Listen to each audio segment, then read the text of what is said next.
Si tu veux apprendre ta religion correctement, viens me rejoindre sur ma plateforme en ligne Islami. Croyances, langue arabe, jurisprudence, tajwid, tafsir, sciences du hadith, comportement et exhortation. Tout cela dans une seule et même formation. Tu pourras apprendre les bases de ta religion avec des vidéos simples et détaillées. Pour plus de détails, clique sur le lien dans la description. Bonne vidéo. Assalamu alaikum wa rahmatullahi wa barakatuh. Dans cette nouvelle vidéo, nous allons définir ensemble la demande en mariage, al-khidba. Nous diviserons cette vidéo en 3 parties. La première partie sera consacrée à la définition du mot khidba dans la langue arabe et dans le jargon islamique. Dans la deuxième partie, nous verrons ce qu'il faut absolument savoir à propos de la khidba. Nous y verrons entre autres le fait de voir le prétendant ou la prétendante, ce qu'il est permis de voir chez la prétendante, ou encore les différentes interdictions autour de la khidba. Dans la troisième et dernière partie, nous aborderons certaines questions contemporaines concernant la khidba, comme la permission ou non d'envoyer une photo ou une vidéo au prétendant, ou encore la permission ou non d'observer la prétendante à travers une webcam. Sans perdre plus de temps, on passe à l'explication. Bismillahirrahmanirrahim. Alhamdulillahi rabbil alamin. Wassalatu wassalamu ala ashrafil anbiya wal mursalin. Nabiyyina Muhammadin wa ala alihi wa sahbihi ajma'in. Amma ba'd. La définition du mot khidba dans la langue arabe. L'origine du mot khidba vient des 3 lettres kha, ta, ba, qui forment le verbe khataba, qui signifie des paroles entre 2 personnes. Quant au mot khidba, il signifie une demande en mariage. La définition dans le jargon islamique. Dans le jargon islamique, la khidba est l'introduction au contrat de mariage. Lorsqu'un homme souhaite se marier avec une femme, il se rend chez son tuteur afin de lui demander sa main. Ce qu'il faut savoir à propos de la khidba. Voir sa prétendante avant la khidba. Il est légiféré pour l'homme de voir la femme qu'il souhaite demander en mariage. Mughira ibn Shu'ba radiyallahu anhu a demandé la main d'une femme et le prophète sallallahu alayhi wa sallam lui a dit « Va la voir. Ceci est préférable et meilleur pour votre future vie de couple. » Ce noble hadith montre que les époux doivent se plaire mutuellement avant de se marier. Le fait que les 2 prétendants se voient et se plaisent favorisera la bonne entente et la vie de couple.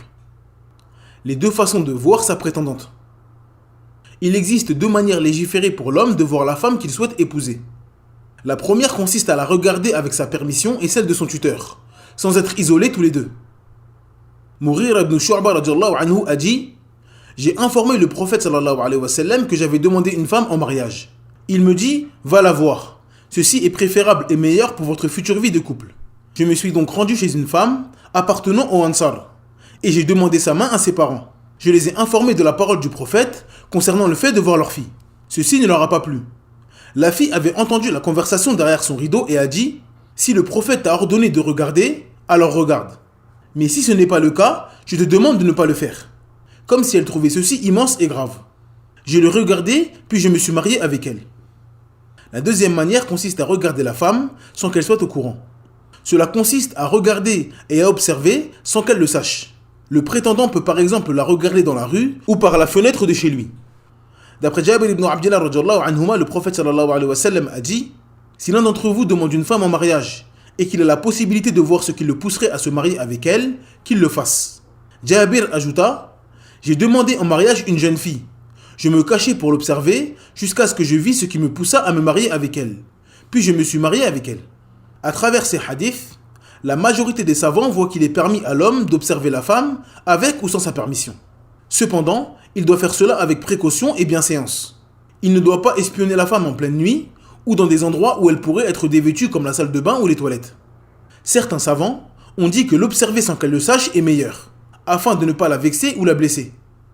Si le prétendant demande à voir la prétendante et que celle-ci accepte, elle risque d'être blessée et touchée dans son amour-propre s'il ne souhaite plus se marier avec elle après l'avoir vue. De plus, les gens pourraient être au courant que ce prétendant a refusé le mariage après l'avoir vue, ce qui pourrait causer du tort à cette femme. Ce qu'il est permis de voir chez la prétendante.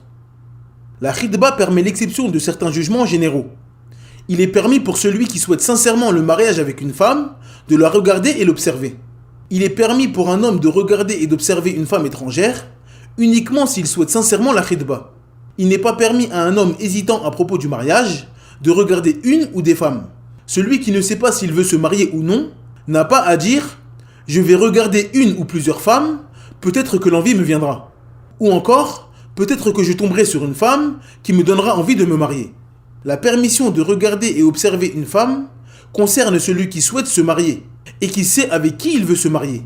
Mais il ne lui reste qu'une seule chose à faire, regarder sa future prétendante. Dans ce cas précis, il peut la regarder, l'observer et même l'analyser, afin de chercher ce qui lui plaît chez elle. Il est permis pour lui de regarder ses cheveux, le bas de ses jambes, ses avant-bras, son visage et sa silhouette générale. C'est ce que l'homme peut voir de la femme durant la khitba, selon l'avis le plus correct des savants. Et Allah Azza wa Jal est le plus savant. Il est donc permis pour l'homme de voir chez la femme qu'il souhaite marier les cheveux, le bas des jambes jusqu'aux genoux, les bras, le visage et sa silhouette générale. Certains savants ont élargi cela jusqu'à dire qu'il était permis de voir tout le corps, en dehors des parties génitales. D'autres ont restreint en disant qu'il ne peut voir que son visage. Mais l'avis qui semble le plus juste, et Allah Azza wa Jal est le plus savant, est ce que nous venons de citer, car il s'agit des parties que la femme montre le plus fréquemment en présence de son tuteur. Il est permis à la femme de s'offrir en mariage.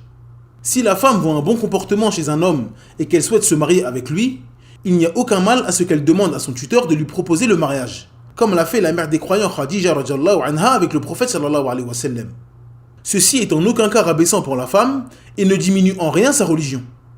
D'après Sahl ibn Sa'd radhiyallahu anhu, une femme vint trouver l'envoyé d'Allah et lui dit « Ô envoyé d'Allah, je suis venu te faire don de ma personne. » Le prophète regarda en sa direction, il l'observa de haut en bas et appuya son regard. Puis après l'avoir bien fixé, il baissa la tête. Les erreurs et les interdictions autour de la khidba. Annoncer aux gens la rencontre entre deux prétendants. Avec l'avènement des réseaux sociaux, nous voyons malheureusement les musulmans raconter leur vie en public. Ils révèlent à tout le monde ce qu'ils ont mangé, ce qu'ils ont acheté, et même des choses privées qui doivent rester dans le cadre familial. Nous voyons des pères de famille annoncer sur Twitter ou Facebook que leur fille va rencontrer un prétendant demain. Comme nous l'avons dit précédemment, il faut préserver l'honneur et la sensibilité de sa fille ou sa sœur. Il se peut que la fille plaise au prétendant, comme il se peut qu'elle ne lui plaise pas. Si elle ne lui plaît pas, tout le monde saura qu'un homme est venu voir cette fille et qu'il a refusé après l'avoir vue. Ceci concerne le père, mais également le prétendant. Il ne doit pas crier sur tous les toits qu'il va voir telle ou telle fille pour se marier. Annoncer qu'une rencontre a eu lieu si un prétendant a refusé. Il n'est pas permis de propager qu'une rencontre a eu lieu entre deux prétendants alors que l'un des deux a refusé. Exemple, un homme dit aux amis de son quartier « Je suis parti voir la fille qui habite au 6e étage pour me marier, mais elle ne m'a pas plu. » Ceci n'est pas permis, car cela pourrait causer du tort à la jeune fille. Pire encore, celui qui décrit et donne les raisons de son refus. Exemple, celui qui dit « Je l'ai rencontrée mais j'ai refusé, car elle était trop petite. » Il ne fait aucun doute que cela est interdit et entre dans la médisance. Pour plus de détails concernant la médisance, je vous invite à regarder la vidéo qui lui est consacrée. Le lien est dans la barre de description. Faire une khitba sur la khitba de son frère. Il n'est pas permis aux musulmans de demander en mariage une femme qui a déjà été demandée en mariage et qui a donné son accord pour se marier. D'après Abu Hurairah radhiyallahu anhu, le prophète sallallahu alayhi wa sallam a interdit de faire une demande en mariage sur la demande en mariage de son frère. Il n'est pas permis de demander en mariage une femme qui a déjà été demandée en mariage. Mais il est permis de faire cela uniquement dans 3 cas. Le premier cas est si le premier prétendant renonce à se marier avec la femme. Le deuxième est si le premier prétendant autorise au deuxième à faire sa demande. C'est-à-dire que les deux prétendants demandent la main de la femme et que cette dernière choisit l'un des deux. Le troisième est si le premier prétendant a fait sa demande, mais que la femme et son tuteur n'ont pas encore donné leur accord. Si la femme et le tuteur n'ont pas donné leur accord au premier prétendant pour le mariage, alors il est permis à d'autres prétendants de demander la femme en mariage. Fatima bint Qais a dit « Lorsque je suis sorti de ma période de viduité, j'ai mentionné au prophète que Muawiyah ibn Abi Sufyan et Abu Jahm m'ont demandé en mariage. Le prophète lui dit « Quant à Abu Jahm, son bâton ne quitte jamais son épaule. Et quant à Muawiyah, il est pauvre. Épouse donc Oussama ibn Zayd. J'ai d'abord détesté l'idée de me marier avec lui. Puis le prophète insista et dit « Épouse donc Oussama ibn Zayd. Je me suis marié avec lui et Allah m'a octroyé du bien par cela. Et j'ai trouvé énormément de qualités en lui jusqu'à les désirer pour moi également. » Ce noble hadith montre qu'il est permis pour la femme d'avoir plusieurs prétendants si cette dernière n'a pas encore choisi. Si la femme est entrée dans la réflexion, il est permis pour l'homme de faire sa demande. Cependant, si la femme a choisi un homme pour se marier et a donné son accord, Il n'est pas permis à un autre homme de faire sa demande en mariage. Demander en mariage la femme en période de viduité. Il est interdit pour l'homme de demander en mariage une femme durant sa période de viduité. Si la femme a été divorcée par son mari une ou deux fois, il est interdit à un autre homme de demander cette femme en mariage durant sa période de viduité. Que la demande soit explicite ou implicite, et cela par consensus des savants. Quant à la femme divorcée 3 fois par son mari ou la veuve, il n'est pas permis de lui faire une demande en mariage explicite durant sa période de viduité. C'est-à-dire lui proposer un contrat de mariage explicitement et clairement. Cependant, il est permis pour lui de lui révéler ses intentions de mariage, c'est-à-dire donner l'information que l'on souhaite se marier. Exemple, je fais passer le message au tuteur de la femme veuve ou divorcée 3 fois que je suis un homme qui désire se marier et que cette femme n'est pas une femme qu'un homme peut refuser au mariage. Cela consiste donc à informer que l'on souhaite se marier et que l'on est intéressé par cette femme, sans émettre une demande en mariage claire et explicite. Allah Azza wa Jal dit ولا جناح عليكم فيما عرضتم به من خطبة النساء أو أكننتم في أنفسكم علم الله أنكم ستذكرونهن ولكن لا تواعدوهن سرا إلا أن تقولوا قولا معروفا ولا تعزموا عقدة النكاح حتى يبلغ الكتاب أجله واعلموا أن الله يعلم ما في أنفسكم فاحذروه واعلموا أن الله غفور حليم.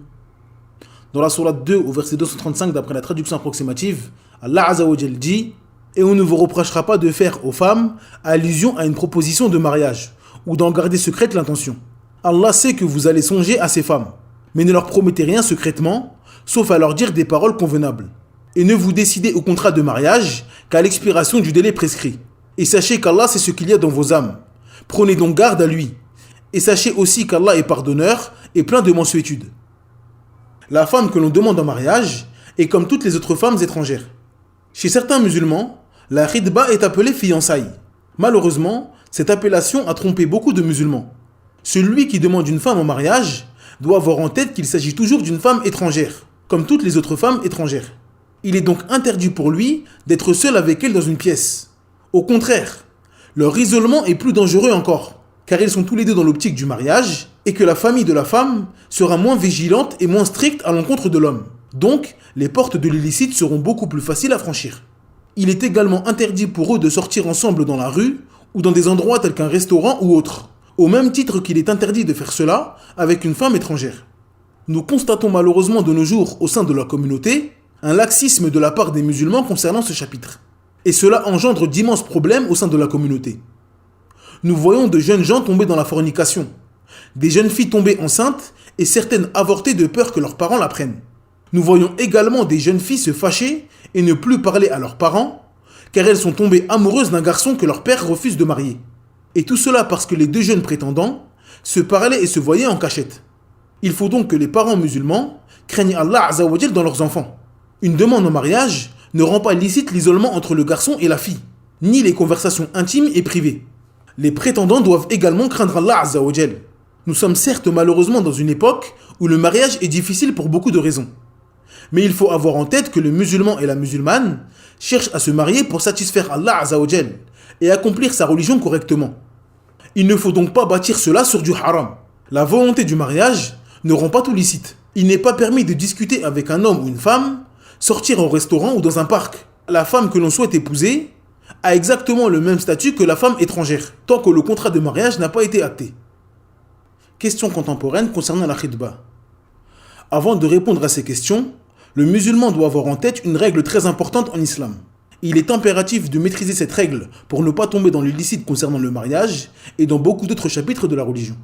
Cette règle se nomme Saddu Dhari'a, fermer la porte aux possibilités. Il s'agit d'un fondement de notre religion. Lorsque l'islam interdit une chose, il interdit également toutes les causes qui peuvent amener à l'interdiction. Allah Azza wa Jal dit وَلَا تَسُبُّوا الَّذِينَ يَدْعُونَ مِن دُونِ اللَّهِ فَيَسُبُّوا اللَّهَ عَدْوًا بِغَيْرِ عِلْمٍ. Dans la sourate 6 au verset 108, d'après la traduction approximative, Allah Azza wa Jal dit N'injuriez pas ceux qu'ils invoquent en dehors d'Allah, car par agressivité, ils injurieraient Allah dans leur ignorance. Il ne fait aucun doute qu'il est interdit d'insulter Allah Azza wa Jal et son messager en islam. Pour fermer la porte à ce grave péché, Allah Azza wa Jal nous a interdit d'insulter les fausses divinités des mécréants, pour ne pas qu'en réponse à ces insultes, ils insultent Allah Azza wa Jal par ignorance. Allah Azza wa Jal dit « وَلَا تَقْرَبُوا الزِّنَا إِنَّهُ كَانَ فَاحِشَةً وَسَاءَ سَبِيلًا » Dans la sourate 17 au verset 32, d'après la traduction approximative, Allah Azza wa Jal dit « Et n'approchez point de la fornication. En vérité, c'est une turpitude, et quel mauvais chemin. » Dans ce noble verset, Allah Azza wa Jal ne nous interdit pas de faire la fornication. Il nous interdit de nous approcher de la fornication. C'est pour cela que toute chose menant à la fornication de près ou de loin est interdite en islam, comme la mixité, être seul dans une pièce avec une femme ou encore toucher une femme étrangère. Concernant les questions nouvelles en rapport avec la khidba, le musulman doit avoir cette règle en tête et se poser une question. Est-ce que ce que je souhaite faire amène à un interdit religieux? Si la réponse est oui ou peut-être, il doit s'en écarter. Peut-on offrir un cadeau à la prétendante? Chez certains musulmans, il est de coutume d'offrir un cadeau à la prétendante lors de la rencontre. Il n'y a aucun mal à faire cela. Au contraire, les cadeaux favorisent la bonne entente future dans le couple. Bien que les prétendants soient toujours considérés comme des étrangers religieusement, ils ont un lien, car ils désirent tous les deux le mariage et envisagent de s'unir. Offrir un cadeau à la prétendante permettra de renforcer un peu plus ces liens. Bien entendu, cela doit se faire selon la bienséance islamique et ne pas contredire les textes. Est-il permis d'envoyer une photo ou une vidéo aux prétendants? Certains prétendants habitent loin l'un de l'autre, parfois même dans des pays différents. Il est donc très difficile d'organiser une rencontre afin que les prétendants se voient. Dans ce cas, est-il permis à la femme d'envoyer une photo ou une vidéo d'elle aux prétendants? L'avis le plus juste concernant cette question est que cela est interdit. Cela est interdit pour deux raisons. La première est la prise de photos ou de vidéos. La deuxième concerne le risque que cette photo se propage ou soit vue par un autre que le prétendant. Comme nous l'avons dit précédemment, il n'est pas permis au prétendant de décrire la femme qu'il a vue pour la khidba. Le fait que ce dernier possède une photo d'elle dans son téléphone ou son ordinateur ouvre la porte à un grand mal. Il est possible que le prétendant fasse voir la photo à d'autres personnes, qu'il se fasse voler ou pirater son téléphone ou son ordinateur, et que cette photo se propage. Il faut donc fermer la porte au mal et s'éloigner de cela. Est-il permis de voir sa prétendante par webcam sur internet? Cheikh Suleiman al-Ruhaili Hafidhullah a été questionné concernant un frère qui habite loin de sa prétendante et ne peut donc pas la voir. Est-ce qu'il est possible pour lui de voir la sœur par webcam avec la présence de son tuteur? Le cheikh a répondu: l'observation des prétendants n'est pas obligatoire et n'est pas une condition pour le mariage. Mais Allah a permis cela pour faciliter les prétendants. Si le prétendant a la possibilité de voir sa prétendante, ceci est une bonne chose. S'il n'a pas la possibilité de le faire, la vision de quelqu'un d'autre suffit, comme sa mère ou sa sœur. Quant à la vision à travers une webcam sur internet, je ne vois pas sa permission. Car ces sites et ces applications ne sont pas sûrs. Ils peuvent être pénétrés et piratés, même si des mesures sont prises pour que la sœur ne soit pas vue. Il est donc tout à fait possible que la vidéo soit vue par autrui, et cela amènera à des méfaits. Cependant, si la situation est difficile et compliquée, et qu'il est indispensable que les prétendants se voient, car par exemple il n'y a personne pour voir à la place du prétendant, si tout est mis en œuvre pour ne pas que quelqu'un d'autre puisse voir la retransmission, et qu'il est indispensable que cela se fasse, Inch'Allah, il n'y a pas de mal dans cela. Dans cette situation uniquement. Fin de citation. Cette vidéo est maintenant terminée. Merci de l'avoir suivie jusqu'à la fin. N'hésitez pas à télécharger le PDF de cette explication. Le lien est dans la barre de description. N'oubliez pas de vous abonner à la chaîne et d'activer la cloche de notification afin de ne rater aucune vidéo. En attendant, je vous dis Assalamu alaikum wa rahmatullahi wa barakatuh. Subhanakallahumma bihamdik. Ashhadu an la ilaha illa ant.